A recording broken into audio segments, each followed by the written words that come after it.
Assalamualaikum warahmatullahi wabarakatuh. Bapak-bapak serta ibu-ibu yang saya hormati, pada kesempatan ini saya akan menyampaikan sedikit tentang dimensi sosial dalam beribadah. Bahwasanya kalau saya mengamati seluruh rangkaian ibadah dalam Islam itu semuanya berdampak sosial atau berdimensi sosial. Ya, nanti kita akan lihat satu persatu dan mudah-mudahan kita bisa mengambil hikmah atau pelajaran dari apa yang saya sampaikan, khususnya bagi diri saya sendiri. Ingin saya kupas adalah tentang rukun Islam, ya, rukun Islam. Yang alhamdulillah bapak-bapak, ibu-ibu ini sudah semuanya, ya, syahadat, sholat, zakat, puasa dan haji. Tinggal kita konsekuensinya atau follow up-nya dari kelima hal ini. Karena tidak semua orang diberi kesempatan oleh Allah untuk menunaikan kelima rukun Islam. Jadi kebanyakan orang itu tiga, syahadat, kemudian sholat, dan puasa. Ini yang mayoritas. Kemudian yang nomor dua atau yang terbanyak kedua itu adalah yang empat, syahadat, sholat, zakat, dan puasa. Nah, kelompok yang tidak begitu banyak seperti kelompok satu dan kelompok dua itu yang semua rukun Islam bisa ditunaikan. Nah, Bapak Ibu dan saudara sekalian yang dirahmati Allah, ini para jamaah haji ini memiliki kekuatan yang luar biasa pengaruhnya dalam konstelasi nasional ataupun global ataupun lokal, bahkan di lingkungan kita masing-masing. Sehingga ini menjadi tantangan, peluang sekaligus introspeksi bagi kita. Oke, saya ingin mengawali dari yang pertama. Rukun Islam yang pertama adalah syahadat. Asyhadu an la ilaha illallah wa asyhadu anna Muhammadar Rasulullah. Saya bersaksi bahwa tidak ada Tuhan selain Allah, dan saya bersaksi bahwa Muhammad adalah nabi dan utusan Allah. Nah, ini dampaknya luar biasa syahadat ini terhadap orang yang mengucapkan, terhadap orang yang meyakini, baik itu dampak secara pribadi maupun secara sosial. Orang kalau sudah bersaksi la ilaha illallah, maka dia akan menafikan, meniadakan Tuhan yang lain. Dia hanya bertuhan, hanya mengabdi, hanya menyembah hanya kepada Allah Subhanahu wa ta'ala. Karena sekarang banyak Tuhan-Tuhan yang lain yang bergentayangan bahkan. Karena selain Allah itu adalah Tuhan ciptaan atau bikinan manusia. Kalau Allah itu adalah bukan bikinan manusia, sebutan bukan dari manusia, tapi memang dari Allah Subhanahu wa ta'ala. Sehingga ini menjadi kekuatan yang dahsyat. Bahkan syahadat ini kalau ditimbang beratnya itu melebihi bumi langit seisinya. Maka kita ini wanti-wanti jangan sampai kita lepas dari syahadat. Maka kita sering diingatkan oleh para khotib, wala tamutunna illa wa antum muslimun. Ya ayyuhalladzina amanu taqullaha haqqa tuqatih wala tamutunna illa wa antum muslimun. Hai orang-orang yang beriman, bertakwalah kamu sekalian kepada Allah dan janganlah kamu mati kecuali dalam keadaan beragama Islam. Agama Islam adalah ciri khasnya yang pertama adalah mengucapkan dua kalimat syahadat. Nah, bagaimana dampak sosialnya? Kita akan dampaknya ini luar biasa. Orang bertauhid itu akan mengalami kenyamanan, ketentraman, kedamaian, dan tidak ada rasa takut kecuali hanya kepada. Jadi orang beriman itu nggak ada yang ditakuti selain Allah. Takut dalam pengertian takut secara iman, secara spiritual. Kalau takut secara manusiawi, secara basariahnya itu kita mesti takut kepada hal-hal tertentu. Kepada harimau kan kita mesti takut, Ibu nggih. Ibune anak macan, aku ora wedi, aku wedine Gusti Allah tok kowe. Jadi caplok macan, ana unda, aku ora wedi karo unda berpisah. Nah, takut dalam pengertian secara spiritual, kita hanya menuhankan Allah. Sehingga ini nanti akan berdampak sosial yang luar biasa. Orang kalau bertauhid, dia nanti dalam kehidupannya akan sejajar dengan yang lain. Tidak pernah merasa minder dan juga dia tidak pernah merasa sombong. Itu apa? Karena dampak tauhid. Orang kalau sudah bertauhid kan merasa sederajat di hadapan Allah. Nah, yang membedakan hanya kadar ketakwaannya saja. Inna akramakum indallahi atqakum. Sehingga kepada siapa saja itu ya tidak merasa minder atau rendah diri, tapi juga tidak merasa tinggi hati atau sombong, ujub dan lain sebagainya. Sehingga dulu ada istilah yang digagas oleh Pak Amin Rais yang namanya tauhid sosial. Nah, dulu pernah booming itu bukunya di tahun 90-an. Jadi dalam kehidupan kalau kita berprinsip kepada tauhid itu, kehidupannya menjadi damai, tentram, nyaman, kesetaraan dan lain sebagainya. Sehingga tidak ada diskriminasi, tidak ada orang yang mengejek, tidak ada orang yang merasa paling dan lain sebagainya. Ini karena apa? Karena kita bertauhid. Tapi kalau orang tidak bertauhid, ya karena tidak punya iman, dia punya jasa sedikit merasa dia yang paling ya nek langkanyong nggih, nek ora anakku nggih ora dadi ya misalnya. Atau sebaliknya, minder. Kula jangan sampai minder nggih sering nggih. Nah ini. Maka ini harus di-upgrade iman kita. Lah isin lah minder lah kula ketemu karo ketemu karo Pak Kaji karo misalnya begitu. Ini perlu di-upgrade kita.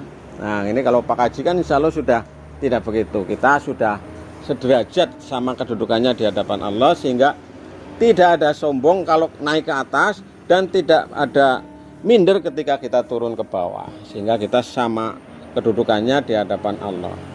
Orang yang bersyahadat itu satu, dia tidak menyembah kepada selain Allah. Dua, meyakini bahwa semua rizki itu hanya berasal dari Allah. Tidak ada rizki yang tidak berasal dari Allah, semuanya dari Allah. Kemudian yang ketiga, tidak ada yang menguasai dirinya selain Allah.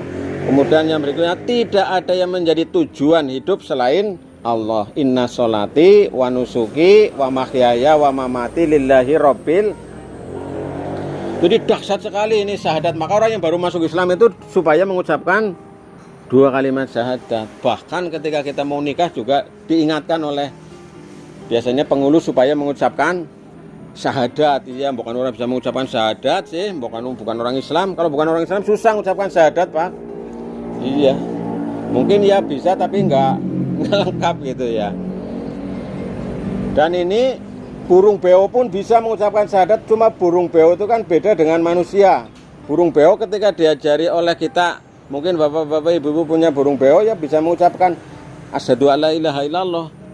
Dan kalau tiap hari mungkin kalau dilatih bisa mengucapkan. Tapi ketika dia diterkam oleh kucing, apa mengucapkan la ilaha illallah? Boten. Keluar suaranya aslinya si beo sih kayak apa nggih? Kak, mungkin begitu nggih. Nah, kalau kita begitu kita mau meninggal, mau wafat, kita spontan karena sudah dilatih mengucapkan la ilaha illallah atau asyhadu alla ilaha illallah atau lafaz-lafaz Allah. Makanya ya kita memperbanyak memahami, mengamalkan 2 kalimat syahadat ini. Nah, ini ringkasnya begitu. Kemudian yang kedua adalah sholat. Sholat itu ibadah pokok dalam Islam. As-sholatu imaduddin. Sholat adalah tiang agama. Cagakeng agama niku sholat. Jadi ibarat bangunan ini sholat ini sholat. Kalau tidak ada cagakeng niki bakal rubuh. Maka barang siapa yang mendirikan sholat maka dia mendirikan agamanya. Kalau dia meninggalkan sholat maka merobohkan agamanya. Ini sholat. Hanya dalam beberapa pemahaman itu saya tidak tahu sumbernya dari mana itu, Pak. Itu banyak orang yang naik haji sudah kembali sudah nggak sholat itu Pak. Naudzubillah min. Banyak itu ya. Kapan sholat itu ukurannya kita ini menjadi wajib? Sepanjang akal kita ini masih berfungsi. Jadi kita masih punya beban taklif untuk melaksanakan sholat semampunya. Kalau kita mungkin suatu saat sakit tidak mampu dengan berdiri ya dengan duduk, nggak bisa duduk dengan berbaring, nggak bisa berbaring dengan isyarat tangan, jeriji atau dengan isyarat mata. Kalau kita tidak bisa berwudu, kita boleh dengan bertayamum. Tayamum sangat mudah, sangat simpel. Jadi agama Islam itu sebenarnya semuanya mudah, simpel. Kadang-kadang orang-orang itu tidak membuat mudah tapi mempersulit diri sendiri ya. Sebenarnya mudah-mudah itu.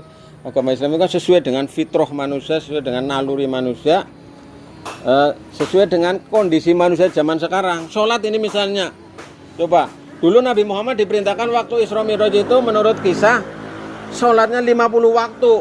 Wah, 50 waktu kalau kita bayangkan misalnya sekarang 50 waktu. Wah, orang kober maring sumilir. Arep mangan sedelang kok sholat gisit. Oh ini sholatnya suwe yang ngono. Wis arep mangkat maning kerja, oh sholat maning gitu. Sehingga akhirnya Allah Subhanahu wa taala memberikan kewajiban sholat pada peristiwa Isra Mi'raj itu sholat 5 waktu. Nah, ini dimensi sosialnya bagaimana Bapak Ibu Saudara sekalian? Dimensi sosialnya itu menetralisir keburukan yang ada di masyarakat. Maka Allah berfirman dalam Al-Qur'an, "Inna sholata tanha 'anil fahsya'i wal." Sesungguhnya sholat itu bisa mencegah dari perbuatan keji dan mungkar. Nah ini salah satunya. Maka ketika orang sholat itu di samping dia beribadah menyembah kepada Allah, juga dia nanti akan berhubungan dengan orang yang ada di sekelilingnya. Nah, misalnya ketika mengucapkan Assalamualaikum warahmatullahi atau Assalamualaikum warahmatullahi wabarakatuh ke kanan dan ke kiri itu kan tamsil, tengok kanan saudara kita, tengok kiri saudara-saudara kita. Tengok kanan mungkin akeh wong sing kewargen, tengok kiri akeh wong sing pada kencoten. Nah, ini kan perlu ada penyeimbang ya. Jadi ini antara lain. Kemudian keluar kita dari sholat itu, setelah sholat kita tetap membawa nilai-nilai sholat. Nah, bagaimana sholat yang berdimensi sosial yang lain? Adalah sholat yang dikritik dalam surat Al-Ma'un itu. Fawailul lil musallin, cilaka wong sing sholat. Gawat keliwat-liwat nek ayatnya ini ditempel nang ngarep masjid ya kula jenengan sami, ayatnya siji tok, celakalah orang yang sholat. Bali maning orang sudah mangkat. Tapi ada keterangannya di bawah. Fawailul lil musallin alladzina hum an sholatihim sahun. Orang yang lalai dalam sholatnya. Apa itu pengertian lalai? Lalai gue pengertiannya satu orang sing kadang sholat kadang ora. Nah bahasa desane gue ya deglungan apa ya? Deglungan. Kadang iya kadang ora. Nek lagi mood ya sholat, nek lagi ora mood ya ora sholat. Kemudian yang kedua pengertian lalai adalah suka menunda-nunda waktu sholat padahal sudah bisa. Misalnya sudah ada kesempatan sholat, mengko di mengko lah tenang bae lah. Mengko nembe adzan iki, mengko nembe qomat, mengko nembe serkangat, mengko nembe rong rekangat. Bedane karo man jamaah. Nah niki. Nah para jamaah haji itu ya kita berusaha selagi kita ada kesempatan ya menunaikan sholat di awal waktu, syukur lebih afdol dengan berjamaah. Sholatul jamaati afdolu min sholatil fard bisa wangi serina darajah. Sholat jamaah itu lebih utama, pahalanya 27 kali derajat lebih banyak daripada sholat sendiri. Ayat yang mriki misalnya niki Bapak Kosim niki adane dereng rampung pun teng masjid Pak. Untuk kula karena pas metu atak Pak Kosim. Salah kula nggih. Kadang-kadang malah kula jenengan sami aduh pas ana arep metu wis dandan nggih adan ngene niku nggih. Niku. Nek kula biasane teng keluarga nggih Pokoknya nabrak adzan ya sholat disit lah. Wong ora nabrak adzan ya sholatnya wong anu kadung metu nggih. Nanti secepatnya. Ya ini pengertian lalai. Jadi orang yang suka menunda-nunda dan orang yang kadang-kadang menyepelekan sholat dalam pengertian kadang iya kadang ora. Kenapanya orang sholat, aku sholat karo sholat pada baik, iki orang ana pengaruh tetap baik. Misalnya. Kemudian fawailul alladzina hum yuraun, orang-orang yang suka ria, berbuat ria, pamer gitu. Jadi memang keikhlasan itu perlu dilatih, nggak bisa spontan sekonyong-konyong. Ikhlasnya bocah cilik karo wong tua ya beda. Bocah cilik nek kon ndonga kadang-kadang kan bengok-bengok, baur-baur, nggo latihan. Ayo anak-anak sekarang kita mau makan berdoa terlebih dahulu. Ayo. Ya Bapak ini sama Pak Guru. 1 2 3. Oh, borong bismillah gitu. Berdoa, mau belajar juga begitu. Nah ini sholat Bapak Ibu saudara sekalian. Jadi orang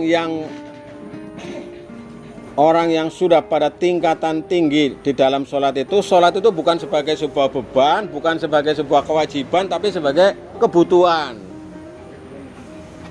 Jadi sebagai sebuah kebutuhan. Sehingga kalau tidak sholat, dia akan merasa ada yang kurang. Kalau dia tidak sholat, apalagi kalau yang biasa jamaah, kalau tidak sholat jamaah gue kerasanya kayak cara bakulnya kayak wong rugi, kayak wong bangkrut. Duh aku ora menangi sholat jamaah begitu. Apa maning nek sholat jamaah nang Masjidil Haram utawane nang Masjid Nabawi. Iki kok rasane anger keri kan aduh eman-eman banget nggih. Nah niku. Nang kana gasik dewek teng mriki nggih biasane dadi melu gasik dewek. Tapi nek nang kana stokeri ya kadang-kadang nang kan kene melu ke gawa-gawa. Tapi mudah-mudahan jadi lebih baik lagi. Jadi ini dimensi sholat. Jadi bisa mencegah perbuatan keji dan mungkar. Kemudian sholat ini menjadi suatu kebutuhan. Kemudian kita menghindarkan diri dari ria itu ya. Ria itu pamer atau ingin dipuji oleh manusia melebihi dipuji oleh Allah. Kita kan sebenarnya hanya alhamdulillahirabbil alamin. Segala puji hanya milik Allah, Tuhan semesta alam. Cuma kadang-kadang kita sisi-sisi manusianya itu muncul, ingin dipuji, ingin bahkan kita ini kadang-kadang supaya dicatat, dimasukkan koran atau dimasukkan televisi dan lain sebagainya begitu. Nah, dalam konteks ini maka kita dilatih untuk berbuat ikhlas. Maka orang yang berbuat ikhlas termasuk orang yang beribadah, sholat ataupun yang lain, ini adalah orang-orang yang kalau berdoa diijabah itu adalah orang-orang yang ikhlas dalam beramal.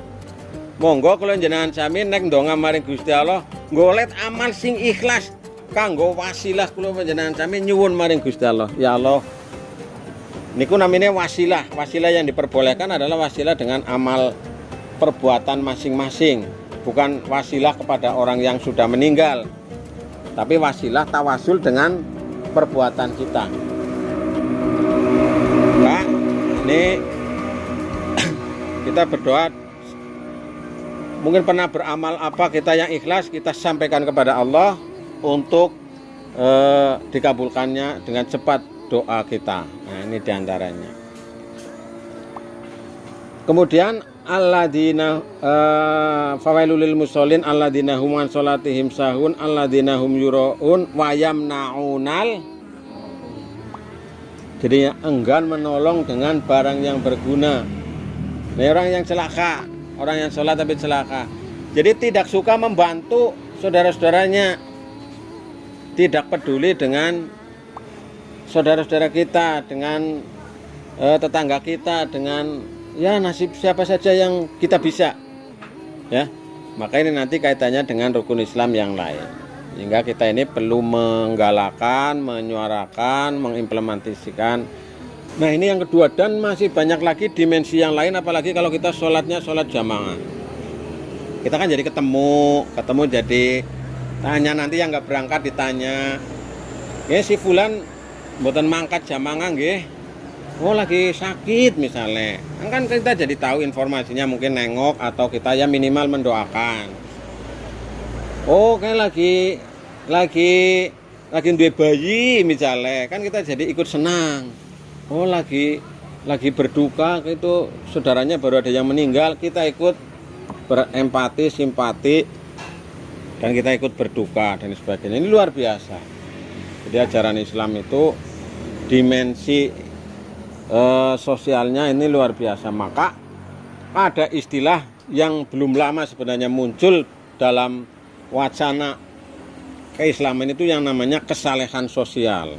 Ini belum lama sebenarnya, dulu nggak ada ini istilah ini. Jadi orang soleh tapi bareng-bareng, wongnya soleh-soleh kabeh, kumpulan dari orang-orang soleh, itu namanya kesolehan sosial atau punya habitat kebiasaan yang soleh masyarakatnya itu. Ini kan perlu diciptakan Bapak Ibu Saudara sekalian. Jadi kesalehan sosial itu tidak bisa muncul dengan sendirinya, tapi harus ada yang mengupayakan, menggiring, dan mendakwahkan. Nah ini untuk sholat. Kemudian yang ketiga zakat ini. Nah, ini zakat luar biasa, dahsyat sekali. Zakat itu biasanya ditemani oleh zakat, infak, dan sodako, zis biasanya. Maka ada istilah lazis, lembaga amil zakat, infak, dan sodako. Yang pertama pakai Z, yang terakhir pakai S, lazis. Nah ini rukun Islam sing sok kadang ketriwal. Nek puasa rame Pak, puasa rame, haji juga rame. Apalagi di kampung-kampung ya, kita ini orang hajinya luar biasa, rame lah pokoknya, baik sebelumnya maupun sesudahnya.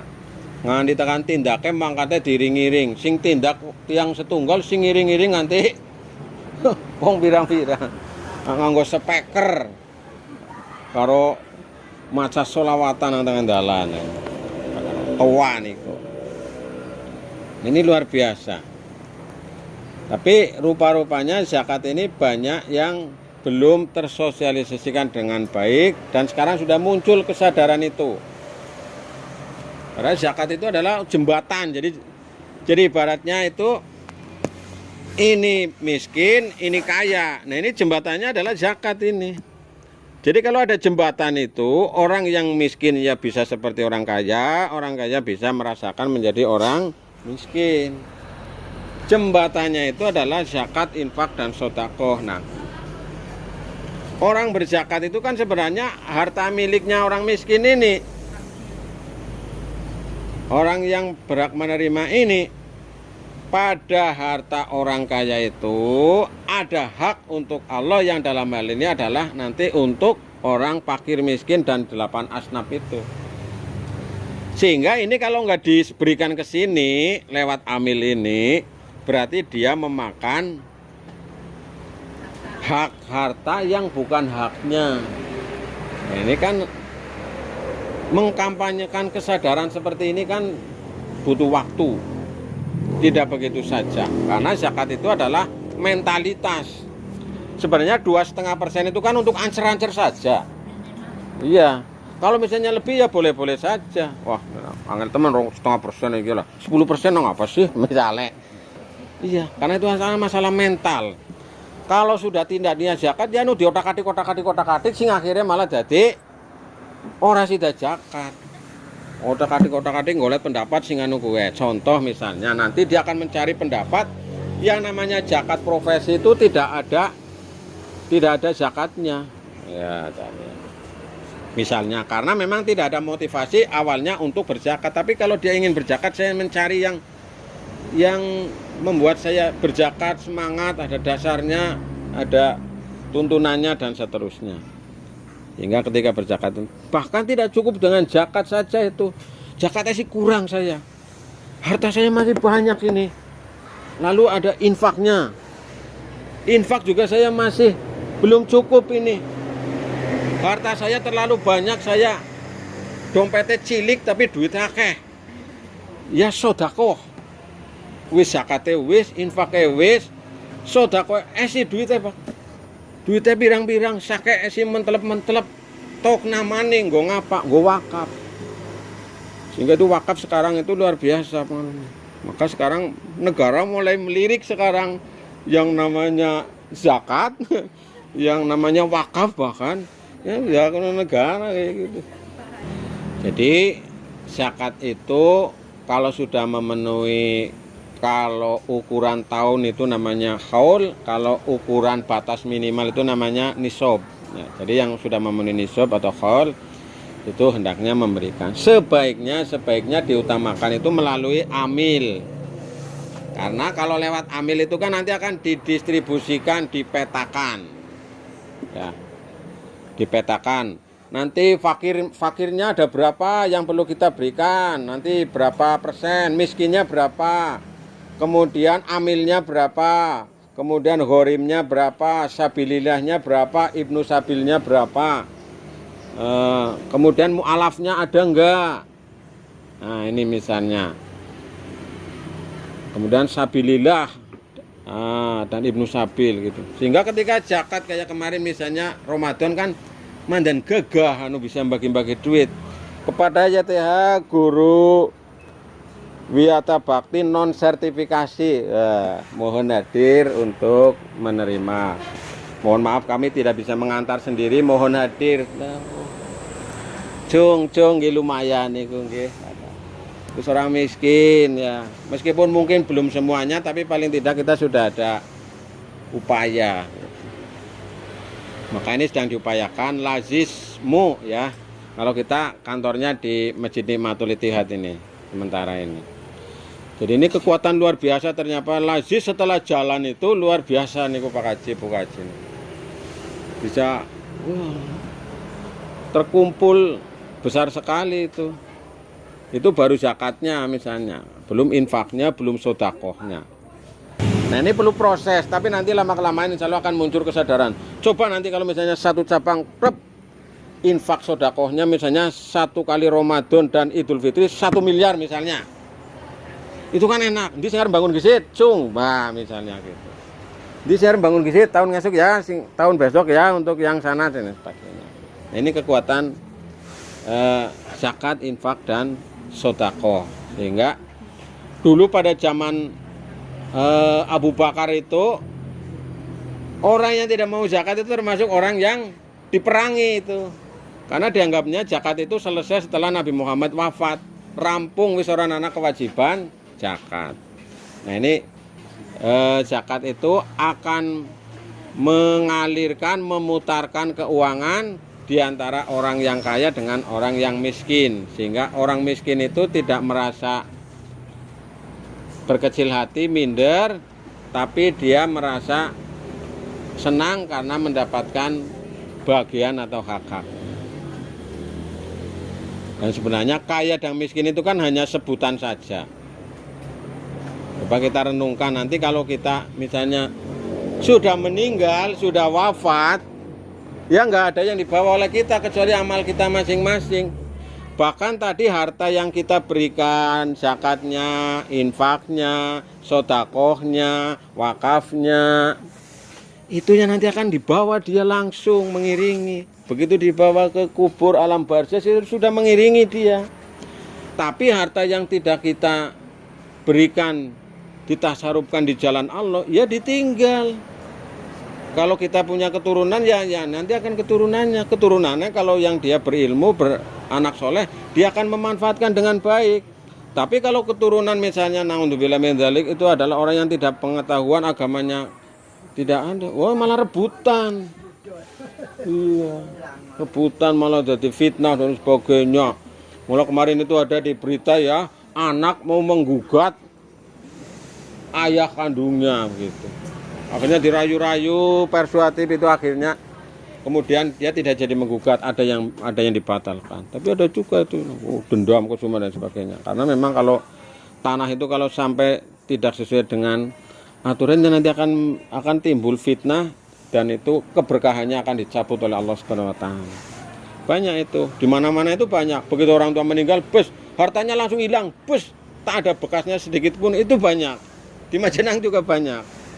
Ya, kita nggak usah menyebut nama, nggak usah mikir siapa. Ini karena apa? Tidak dibawa. Tapi yang orang yang suka berinfak, sedekah, zakat, dia akan membawa banyak dia. Jadi banda dunyanya ini rupa-rupanya yang sebenarnya yang dia bawa itu. Maka Bapak Ibu saudara sekalian, ini zakat yang saya sambungkan dengan infaknya, dengan sedekahnya, mungkin dengan wakafnya.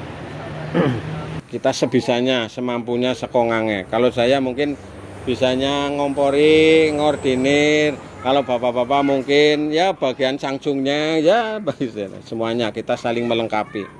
Ada yang bagian ilmunya, tenaganya, hartanya, pemikirannya dan lain sebagainya, kita saling melengkapi gitu. Nah, ini tadi zakat. Kemudian yang keempat adalah puasa. Oh, puasa luar biasa dampaknya. Orang puasa itu kan mesti lapar ya. Nek ora lapar ya puasa lah senengane nggih. Lapar. Bahasa desane yang ngelih, bahasa desane kampungnya maning mandan kencot dan lain sebagainya. Ya sing ngerti kencot ya namung Cilacap tok apa ya. Nek ngomri teng mriku nggih ngeleh ngene. Ngeleh ngelih ngene. Kita dengan ini kan bisa merasakan oh iya betapa menjadi 1 menit Malik. Betapa kita ini merasakan kalau sedang lapar seperti ini ya. Maka kita ini timbul untuk melakukan aksi-aksi sosial. Maka kita sering memberi, sering apa. Kita kadang-kadang kan nganti pada bosok nang kulkas misalnya. Anu ora kepangan, anu ngenteni sehat awake, anu panganane mandan misalnya kecut-kecut yang lagi dihindari, akhirnya sampai lama. Nah ini kan bisa didistribusikan ke yang lain. Karena apa? Kita semangat berpuasa itu.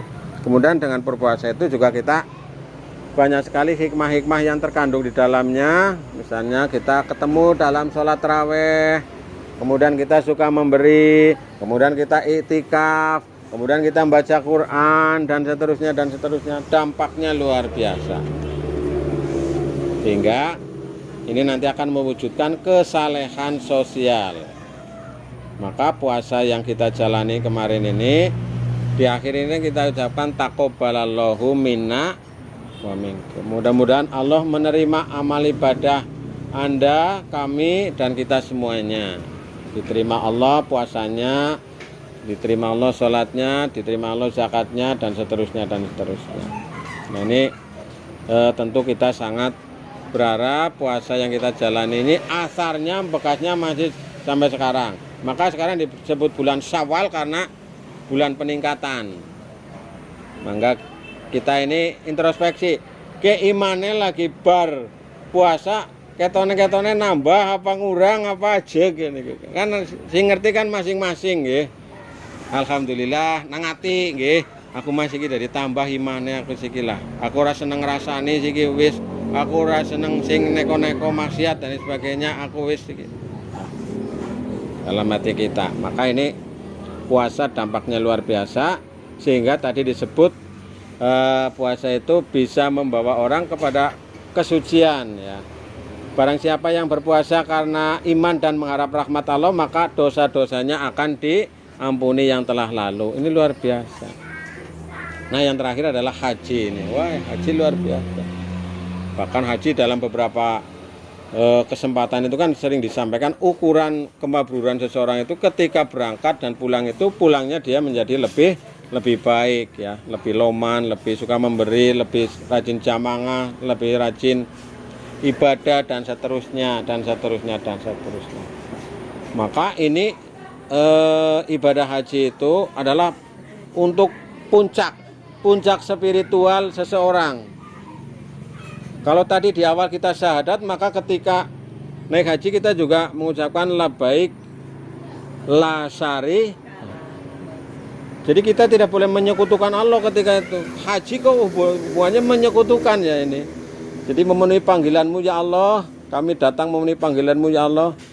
Ya, membebaskan diri dari kemusyrikan ini. Karena apa? Untuk menjaga ini, sehingga korelasi antara yang pertama tadi itu syahadat dengan ini menjadi nyambung. Sehingga ketika naik haji itu sudah bersih tauhidnya ya, dari hal-hal yang merusak Antara ini kemusyrikan itu syirik. Kemudian sudah bagus sholatnya, sudah bagus zakatnya, kemudian puasanya, puncaknya dengan ibadah haji. Alhamdulillah kula jenengan sami ibadah haji lancar nggih. Nah seniki kan kremut-kremut niki nggih. Masya Allah, kula niki pun derek nggih nganang-anane melu-melu bimbing sing tahun wingi keputusannya tidak berangkat seniki kula malah mboten genah niki anu mangkat napa mboten. Nah iya, barang pun perek kan niki pun Syawal, Dzulqa'dah, Dzulhijjah, dari sebulan malih.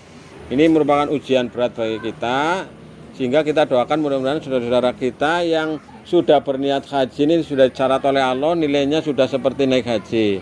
Kalau ada yang meninggal, mudah-mudahan dia dicatat oleh Allah dengan nilai yang sudah bisa menunaikan ibadah haji. Syukur nanti bisa saudaranya atau ahli warisnya bisa ada yang meneruskan, ada yang ya apa namanya jadi badalnya itu.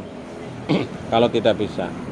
Nah, sini sampai ini belum jelas mau ke Kalau dulu kan kita kan langsung ya jadwalnya itu bulan Ramadan pun genang ya Pak ya. Udah jelas sudah jamnya, harinya, tanggalnya itu sudah bahkan koprais pada teka lah ini.